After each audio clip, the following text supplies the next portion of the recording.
Калмыцкие борцы в числе победителей и призеров первенства мира и чемпионата России по борьбе на поясах.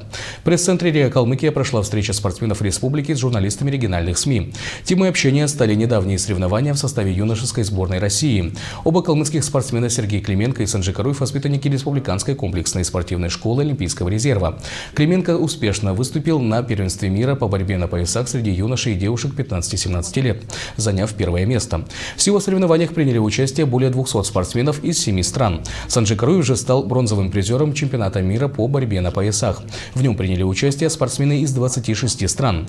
Президент Федерации борьбы на поясах Владимир Комышев поделился: ребята показали высокий уровень профессиональной подготовки и достойно представили нашу республику на масштабных спортивных соревнованиях.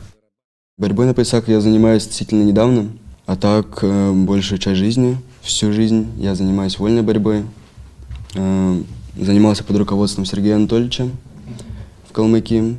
В 7 классе переехал в Дагестан и занимаюсь с этого момента под руководством Мурада Ахмаддинова, Мурада Мурзалиевича.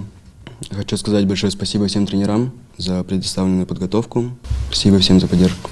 Подготовка к Узбекистану началась на сборах. У нас проходили сборы в Уфе, сборная России.